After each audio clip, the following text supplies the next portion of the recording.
देखो यार, मेरा ऐसा मानना है ना, सक्सेस 1-2 दिन का गेम नहीं है या फिर 1 महीने का, 10 दिन का, 20 दिन का गेम नहीं है। सक्सेस एक प्रोसेस है। प्रोसेस से मेरा मतलब है कि सक्सेस टेक्स टाइम। तो मैं आपको क्लियरली बता दूं, अगर आप ये सोच रहे हो कि लास्ट के 1 महीने में, लास्ट के 2 महीने में आप कुछ गजब कर दोगे, तो ऐसा नहीं होने वाला। लास्ट के 1-2 महीने में सिर्फ आप नाक रगड़ोगे। और आई होप आप में से बहुत सारे बच्चे क्लास 11th में ये एक्सपीरियंस पहले ही ले चुके होंगे कि लास्ट में कुछ भी नहीं होता है, और 1-2 महीने में भी कुछ नहीं होता, 3 महीने में भी कुछ भी नहीं होता है। तो इस जो भी आपने सीखा 11th क्लास से, वो गलती आप रिपीट नहीं करोगे। अभी हमारे पास बहुत टाइम है। एक बहुत ईजी, बहुत ही सिंपल और प्रैक्टिकल रोड मैप लेके आया हूं। आपका रिजल्ट डिसाइड करने वाला जो दिन है वो आज ही है। ये मत सोचो कि रिजल्ट लास्ट में आता है, रिजल्ट लास्ट में डिसाइड होता है। आपका रिजल्ट हर दिन बनता है, और हर दिन आप रिजल्ट बनाने के लिए मेहनत करोगे तभी बनेगा। अगर आज आप मेहनत करोगे तो कल आपके रिजल्ट में वो मेहनत दिखाई देगा, अदरवाइज दिखाई नहीं देगा। तो result is a process, success is a process. Success या रिजल्ट 1-2 दिन का गेम नहीं है, बहुत लंबा गेम है। तो वो गेम खेलने के लिए अगर आप तैयार हो, सच्चाई सुनने के लिए तैयार हो और मेहनत करने के लिए तैयार हो, तो ये वीडियो पूरा देखना। एक बहुत ही गजब रोड मैप बताऊंगा आपको, जो आपको इजीली 95 प्लस लाएगा। तो सबसे पहले बात करते हैं कि 8 महीने का रोड मैप ही क्यों? क्योंकि अब हमारे पास 8 महीने हैं, तो हम 8 महीने का ही रोड मैप सोचेंगे ना। एक प्रैक्टिकल और एक सिंपल और बिना प्रेशर का रोड मैप जो आपको 95 प्लस दिलाएगा। सबसे पहले बात करते हैं कि हमारा 8 मंथ आज से स्टार्ट होगा, यानी 1 मई से। मान लो आप कि हम 1 मई से अपने इस रोड मैप को स्टार्ट करेंगे। और सबसे पहले आप इस चीज को समझो, यहां पर जो जो लिखा हुआ है आपको सब कुछ ईमानदारी से नोट करना और करना है। एक बहुत प्रॉपर पीडीएफ बना के लाया हूं, बहुत मेहनत से। एक एक करके देखो बस। सबसे पहले बात करते हैं फाउंडेशन। सबसे पहले क्लास 12 की फाउंडेशन को मजबूत करना। तो शुरू के 1 से 2 महीने, शुरू के 1 से 2 महीने आपको फाउंडेशन नहीं लगाना है। अब ये कैसे होगा, इस चीज को समझो। सबसे पहले तो आपको पूरे 2 महीने, जैसे आपने कई लोगों ने अप्रैल से स्टार्ट कर दिया होगा, तो अप्रैल मई मान लो, या फिर अगर अप्रैल मई नहीं तो मई जून मान लो, कोई फर्क नहीं पड़ता, 1 महीने ऊपर नीचे से। बात को समझो। सबसे पहले इलेक्ट्रोस्टैटिक एंड करंट इलेक्ट्रिसिटी आपको कवर करना है। अभी जो कवर करना है उसमें कौन कौन से चैप्टर आएंगे आपके? Electric charge and field, capacitance वाला चैप्टर और करंट इलेक्ट्रिसिटी। ये 3 चैप्टर आपके 2 महीने के अंदर हो जाने चाहिए, और 2 महीने बहुत होता है 3 चैप्टर के लिए। अब अगर हम बात करें इसके अंदर, तो किस किस चीज पर फोकस करना है? NCERT line by line. लेकिन एक बात मैं आपको बता दूं, आप लोग अगर खुद से एनसीईआरटी पढ़ोगे तो आपको समझ नहीं आएगा। तो एनसीईआरटी लाइन बाय लाइन का मैं जुगाड़ आपको बताऊंगा, आप वेट करो कि एनसीईआरटी का भी टॉपिक कवर हो जाए और थोड़ा एक्स्ट्रा भी कवर हो जाए, तो उसका जुगाड़ मैं बताऊंगा। आप खुद से रीड नहीं कर पाओगे, मुझे ये बात पता है। यहां पर डेफिनेशन और एग्जांपल्स दोनों पर ध्यान देना है। एक बात ध्यान रखना, एनसीईआरटी के एग्जांपल सच में इंपॉर्टेंट होते हैं, तो खुद से ट्राई किया करो कि कम से कम एनसीईआरटी के सॉल्व एग्जांपल तो आप कर ही लो।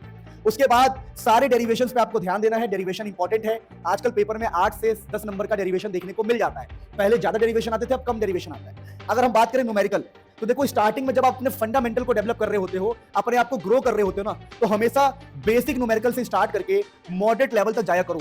और जब आपका बेसिक भी कवर हो जाए, आपसे मॉडरेट न्यूमेरिकल भी बनने लग जाए, तब जाके आप न्यू क्वेश्चन या कुछ डिफिकल्ट लेवल क्वेश्चन ट्राई करना। लेकिन स्टार्टिंग में ही ऐसा मत करना कि भाई लग गए जेई के क्वेश्चन, नीट के क्वेश्चन, ये क्वेश्चन वो क्वेश्चन। इससे आपका टाइम वेस्ट होगा, आप डीमोटिवेट हो जाओगे। और दोबारा बोल रहा हूं, learning is a long process, सीखने में टाइम लगता है। तो प्लीज स्टेप वाइज ही चलना है, जैसे मैं आपको बता रहा हूं। तो सबसे पहले हम एनसीईआरटी पर फोकस करेंगे और इन चीजों पर फोकस करेंगे। लेकिन आपके मन में सवाल आएगा, सर हम तो बहुत आलसी है, हम एनसीईआरटी कहां पढ़ेंगे, हम ये सब क्वेश्चन कहां से करेंगे, हम तो नहीं कर पाएंगे। इसका भी मैं जुगाड़ बताऊंगा, जो आगे आप बिल्कुल टेंशन मत लो। हमारा टारगेट क्या रहेगा स्टार्टिंग में? हमारा टारगेट रहेगा कि कैसे भी हम स्ट्रॉन्ग कॉन्सेप्ट क्लियरिटी को रखें मन के अंदर, कि हमारा कॉन्सेप्ट पूरी तरह क्लियर हो। क्योंकि आजकल का पेपर जो है वो एप्लीकेशन बेस्ड बन रहा है। आज का पेपर ऐसा है कि आपने अगर सीखा है, कॉन्सेप्ट क्लियर है, तो आप क्वेश्चन कर पाओगे, वरना आप भाड़ में जाओ। सिंपल सा रूल है। तो स्टार्टिंग में अपने फंडामेंटल को डेवलप करो और स्टार्टिंग से ही सीरियस रहना है। अब यहां पर देखिए, फॉर्मूला को शुरू से ही याद करो, क्योंकि लास्ट तक जाते जाते बहुत सारे फॉर्मुलेस हो जाएंगे जो आप लास्ट में रट नहीं पाओगे। मतलब लास्ट में भाई नाक रगड़ना पड़ जाएगा, सच बता रहा हूं मैं आपको। अब सुनो ध्यान से, सॉल्व ऑल एनसीईआरटी क्वेश्चंस। जब आप एनसीईआरटी क्वेश्चंस को सॉल्व करते हैं ना, तो आपको आइडिया लग जाता है कि अगर कोई नया क्वेश्चन भी बनेगा तो आप उसको बना पाओगे, क्योंकि जो भी क्वेश्चंस आपके पास बनेगा वो एनसीईआरटी बेस्ड ही होगा। अब एनसीईआरटी क्वेश्चन, ये तो मैं आपको बता रहा हूं कि 1 से 2 महीने के अंदर आपको करना क्या है।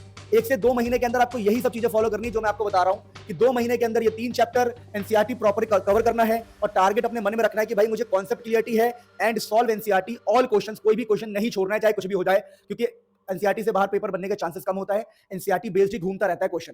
तो एक बार अगर आप वो सारे क्वेश्चन सॉल्व कर लोगे, तो अगर उस टाइप का क्वेश्चन आया थोड़ा घुमा के, तो आप करने लायक तो रहोगे। अब यहां पर एक बहुत ही गजब की लाइन में हर स्लाइड में ऐड कर रहा हूं आजकल, कि अगर आज की लगातार मेहनत, लिखा है consistent effort today, excellent result tomorrow. सीधी बात है, देखो आज का मेहनत ही कल आपको रिजल्ट में दिखेगा। तो प्लीज इन सब चीजों का ध्यान रखो। तो ये तो हमारा स्टार्टिंग का 1 से 2 मंथ था। अब मैं आपको बता रहा था कि भाई देखो, अगर आप ये सब कर सकते हो तो आपको किसी टीचर वीचर की नीड नहीं पड़ेगी। लेकिन मुझे ऐसा लगता है कि आप लोग ये सब चीजें नहीं कर पाओगे। खुद से खाना बना के खाना बहुत कठिन है। सोचो, खुद बर्तन धोना है, खुद सब्जी काटना है, फिर खुद खाना बनाना है और खुद खाना है, तो बहुत टाइम वेस्ट भी होगा और लाइफ का मजा खत्म हो जाएगा। तो मुझे पता है आप खुद से ये सब नहीं कर पाओगे, तो आपके पास दो ऑप्शन है। पहला ऑप्शन है कि देखो, ये हमने अब लेक्चर डालना स्टार्ट कर दिया बिल्कुल फ्री में, तो आप इन लेक्चर्स को फॉलो करो। यहां से आपके एनसीईआरटी के सारे पॉइंट्स कवर हो जाएंगे, इवन एनसीईआरटी में जो पॉइंट नहीं है वो भी कवर हो जाएगा, और कैसे क्वेश्चंस एग्जाम में पूछे जाते हैं वो पीवाईक्यू ही आपको करा के आपको आइडिया मिल जाएगा। लेकिन इसके अलावा क्या करना, इस वीडियो के अलावा मेरा एक क्वेश्चन बैंक में बना रहा हूं, क्वेश्चन बैंक, जिस क्वेश्चन बैंक में मैं एनसीईआरटी के एग्जांपल, एनसीईआरटी का back exercise, PYQ, competency based question, assertion reason, MCQ सब कुछ डालने वाला हूं। तो ये क्वेश्चन बैंक का इंतजार करना। तो इस वीडियो और इस क्वेश्चन बैंक से आपका पूरी तरह काम हो जाएगा। अब एक दूसरा चीज मैं आपको बता रहा हूं, आपका टारगेट है कि भाई मेरे को फिजिक्स में तो 98, 99, 95 प्लस ही चाहिए और मुझे कहीं से कुछ टेंशन लेने की जरूरत नहीं है। तो आप ऐसे लेक्चर वाइज देख सकते हो। एक चैप्टर के 12 से 15 लेक्चर मैं करवाता हूं, एक चैप्टर के 12 से 15 लेक्चर। और ये कहां चलता है? ये चलता है स्पार्क में। अगर आपके पास 700 रुपए है तो आप मेरा स्पार्क बैच ज्वाइन कर सकते हो फिजिक्स के लिए, सिर्फ 700 रुपए में। एक कोड मैं आपको बता रहा हूं, ये कोड कुछ टाइम के लिए मैं एक्टिवेट कर रहा हूं। स्पार्क बैच है, स्पार्क फिजिक्स नाम से, स्पार्क फिजिक्स। कोड रहेगा स्पार्क ओपी, सब कैपिटल में। स्पार्क ओपी कोड लगा के आप इस बैच का आनंद ले सकते हो, जिसमें आपको लेक्चर वाइज क्लासेस मिलेगी, आपको बहुत मजा आएगा पढ़ने में। तो आपके पास दोनों ऑप्शन है। अगर आप खुद से बहुत सारा एफर्ट्स लगा सकते हो तो वीडियोस देखो, क्वेश्चन बैंक से सॉल्व करो। लेकिन अगर आपको एफर्ट्स नहीं लगाना, आपको दुनियादारी की टेंशन नहीं लेनी है, तो आपको आना पड़ेगा स्पार्क बैच में, जहां पर सब कुछ हम कराएंगे और आपको बस प्रैक्टिस करना है, नोट्स बनाने हैं, बढ़िया से देखना है। यहाँ पीडीएफ वीडियो सब कुछ, आपको डीपीपी सब कुछ मिलेगा। तो आपकी मर्जी है। बाकी अपना हम स्टार्ट करते हैं अपना मंथ 3-4। अब देखिए 3-4 मंथ में क्या है, आपको इन चैप्टर्स को कवर करना है।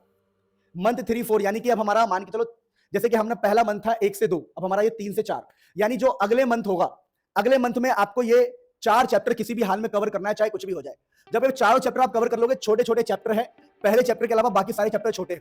यहां से आपको ये मेन कॉन्सेप्ट सीखना है जो मैंने यहां पर आपको लिख दिया है, ठीक है ना। न्यूमेरिकल आपको डेली 15 से 20 प्रैक्टिस करना है किसी भी हाल में, और इससे क्या होगा, आपका जो फियर है वो धीरे धीरे खत्म हो जाएगा। आपका टारगेट है न्यूमेरिकल के फियर को हटाना, कॉन्सेप्ट क्लियरिटी आएगी, ठीक है, इन सब चैप्टर्स में। तो आपका जो टारगेट मंथ 3 से 4, यानी कि जो हमारा, जैसे हम लोगों का क्या था, देखो हम लोगों का क्या था, ये मंथ था हमारा फर्स्ट सेकंड मंथ, ठीक है। यानी मान के चलो कि अप्रैल मई का वाला मंथ हो गया। फिर आप क्या करोगे, अप्रैल मई आपका गया, फिर आपका क्या आता है, अप्रैल गया मई गया, 2 मंथ में आपने वो कर लिया। फिर आपका आता है मई के बाद जून।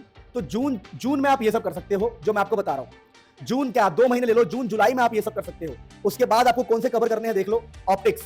अब देखिए जब आपका मंथ 5 स्टार्ट होगा, मंथ 5 है ना, तो मंथ 5 यानी कि आपने क्या किया, ध्यान से समझो, ध्यान से। आपने अपना 2 महीने यहां लगाया, अपने 2 महीने यहां लगाया, जिसको हम बोल रहे हैं कि भाई आपने लिया मई, अप्रैल और मई, समझो ध्यान से। आपने अपना अप्रैल और मई यहां पे लगा दिया, अप्रैल मई यहां लगा दिया। फिर आपने बोला ठीक है जी, मई हो गया, मैं जून और जुलाई यहां लगाऊंगा। तो अपने जून और जुलाई आपको यहां लगाना है इन चैप्टर के अंदर, जून जुलाई। अब आता है आपका, समाज ध्यान समझो, अब आपका आता है जून जुलाई हो गया, मंथ 5। मंथ 5 में क्या है हमारा, अगस्त। अब अगस्त में क्या करना है ये ध्यान दो, अगस्त में आपको ऑप्टिक्स खत्म करना है किसी भी हाल में। जब ये ऑप्टिक्स खत्म कर लोगे, ये इंपॉर्टेंट टॉपिक, और आपका टारगेट रहेगा फास्ट सॉल्विंग, धीरे धीरे करना, डायग्राम में एक्यूरेसी लाना, डायग्राम की प्रैक्टिस करना। तो ये चीज आप मंथ 5 में करोगे, फिर आप पहुंच जाओगे अपने मंथ 6। मंथ 6 यानी कि क्या, अभी हम अगस्त तक थे, अब सितंबर। अब आपको सितंबर मंथ में मॉडर्न फिजिक्स को फॉलो करना है। यहां से आप बढ़िया स्कोर कर सकते हो, ये मॉडर्न फिजिक्स के चैप्टर है, इन चीजों पर आपको फोकस करना है और आपका टारगेट ये सब चीजें होना चाहिए। अब देखो कि भाई हम इतना तगड़ा प्रैक्टिस कर ले कि हमारे गारंटेड मार्क्स आ जाए। ये मॉडर्न फिजिक्स बहुत स्कोरिंग होता है। फिर आपका जब ये सितंबर वाला भी हो गया तो आप पहुंच जाओगे अक्टूबर में। अब अक्टूबर में क्या है, जो भी चैप्टर रह गया है, इसके अलावा जो चैप्टर रह गया है, जैसे एक चैप्टर है ईएम वेव। ईएम वेव बहुत छोटा है, 1 घंटे का चैप्टर है। तो अक्टूबर महीने में ईएम वेव खत्म करने के बाद आप प्रीवियस ईयर क्वेश्चन पर घुस जाओगे, शॉर्ट नोट्स बनाने लग जाओगे, सभी चैप्टर का एक पेज में समरी बनाने लग जाओगे, रिवाइज करने लग जाओगे डेरिवेशन रेगुलरली, ठीक है ना। अब यहां पर हम एक टारगेट सेट करेंगे जब हम अक्टूबर में पहुंच जाएंगे कि भाई साहब हमारे वीक एरियाज कौन से हैं, अपने वीक एरियाज को टारगेट करना, आंसर राइटिंग को इंप्रूव करना जब आप अक्टूबर में पहुंच जाओगे, क्योंकि आपके प्री बोर्ड अभी स्टार्ट होने वाले हैं। आपके प्री बोर्ड स्टार्ट होने वाले हैं, तो आपको इन्हीं सब चीजों के हिसाब से चलना पड़ेगा। अगर अब हम बात करें कि भाई अब हमारा आ गया है कौन सा, अभी हम कहां पर थे, अक्टूबर, अब आ गया हमारा नवंबर। अब देखिए जब आप नवंबर में पहुंचेंगे ना, तो आपका प्री बोर्ड ही आपका मॉक टेस्ट बन जाएगा। आपका मॉक टेस्ट क्या बन जाएगा, प्री बोर्ड। तो प्री बोर्ड दोगे तो मॉक टेस्ट हो जाएगा, या फिर अलग से आप फुल सिलेबस मॉक टेस्ट दे सकते हो, ठीक है ना, रिवाइज कर सकते हो, formula, derivation, NCERT, back exercise. Target क्या रहेगा कि एग्जाम के कॉन्फिडेंस को डेवलप करना हमारा टारगेट रहेगा, और टाइम मैनेजमेंट को मैनेज करना, कि टाइम को हम कैसे मैनेज करेंगे, ये सब सीखना हमारा टारगेट रहेगा नवंबर में। फिर फाइनली आता है आपका एक लास्ट वर्ड जो मैं आपको कहना चाहता हूं। You don't need more strategy. इसके बाद आपको कोई स्ट्रेटजी नहीं चाहिए, अब आपको एग्जीक्यूशन करना है। एग्जीक्यूशन का मतलब है कि अब जो भी मैंने बताया है उसको ईमानदारी से फॉलो करना है, और कौन कौन इसको फॉलो करेगा प्लीज कमेंट करके मुझे जरूर बताना।